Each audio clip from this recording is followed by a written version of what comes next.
வணக்கம். எனது அன்புக்குரிய புலம்பெயர் உறவுகளே, தாயகத்தை பிரிந்து வாழ நின்றாலும் எப்போதும் அதன் விடிவுக்காகவும் மாவீரர் நினைவுகளை கௌரவிக்கவும் தாங்கள் ஆற்றி வரும் பணிகளை உணர முடிகிறது. அதற்காக தாயக மக்கள் சார்பில் மனப்பூர்வமாக நன்றியறிதலை தெரிவித்துக் கொள்கிறேன். மாவீரர் அறிவொளியின் தந்தையான முத்துக்குமார் மனோகர் ஆகிய நான். இலங்கையில் உள்ள 4 இனத்தைச் சேர்ந்த போராளிகளும் மாவீரர் ஆகியுள்ளனர். எமது போராட்டத்தின் நியாயத்தன்மையை உணர்ந்தே இறுதி யுத்தம் வரை உறுதியுடன் போராடியுள்ளனர். இந்த மாவீரர்களின் பெற்றோர்களும் கௌரவிக்கப்பட வேண்டியவர்களே. வருடா வருடம் இந்த விடயம் தொடர்பாக நான் வலியுறுத்தி வருகிறேன். குறிப்பாக 2022ஆம் ஆண்டு மாவீரர் நாளில் கனகபுரம் துயிலும் இல்லத்தில் எழுத்து மூலமாக நான் விடுத்த வேண்டுகோள் புறந்தள்ளப்பட்டுள்ளது. கடந்த ஆண்டு 3 மாவீரர்களின் அன்னையான சிங்கள பெண்மணி துயிலுமில்ல வாசலில் அவமானப்படுத்தப்பட்டு திருப்பி அனுப்பப்பட்டமை ஒரு மாவீரரின் தந்தை என்ற வகையில் தாங்கோனா துயரத்தை ஏற்படுத்தியது.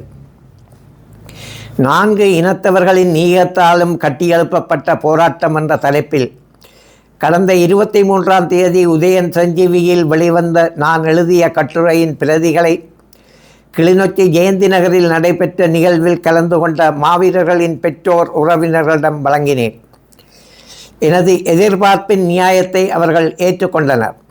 எனவே கடந்த 6 வருடங்களாக நான் விடுத்த அதே வேண்டுகோளை நேற்று 24/11/2025 கரைச்சி பிரதேச சபையின் தவிசாளர் வேளமா லிகிதனிடம் அவரது பணிமனையில் நினைவுபடுத்தினேன்.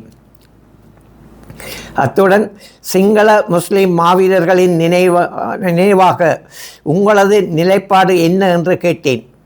ஏனெனில் இவர் 2022ஆம் ஆண்டு மாவீரர் நாள் காலப்பகுதியில் அடுத்த ஆண்டு கட்டாயம் ராமநாதபுரம் பகுதியைச் சேர்ந்த வீரவங்கை ரமீஸின் பெற்றோர் கௌரவிக்கப்படுவார்கள் என உறுதிமொழி வழங்கியவர். தற்போது அவரது பதில் எனக்கு ஆச்சரியம் அளித்தது.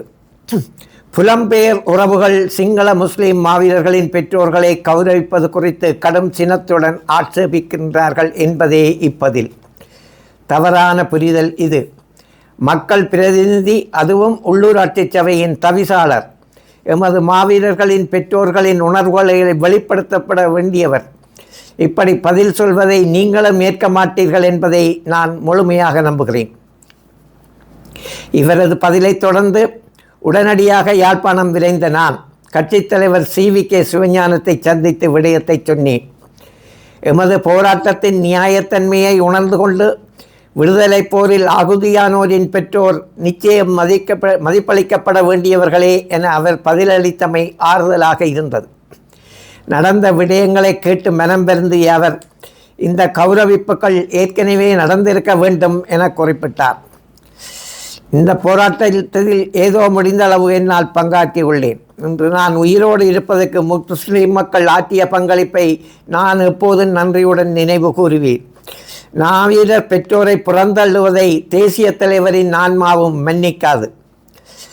எனவே புலம்பெயர்ந்து வாழும் தாங்கள் அனைவரும் தேசிய தலைவரின் தலைமையை ஏற்று போராடிய சிங்கள முஸ்லிம் பரங்கி என மாவீரர்களின் பெற்றோர் புறந்தள்ளப்படுவது குறித்த ஆட்சேபனைகளையும் எதிர்காலத்தில் எவ்வாறு நடந்து கொள்ள வேண்டும் என்ற அறிவுரையையும் கரைச்சி பிரதேச சபை தலைவருக்கும் அவரை வழிநடத்தும் மாவட்ட தலைமைக்கும் உடனடியாக சாத்தியமான சகல வழிகளிலும் தெரிவியுங்கள்.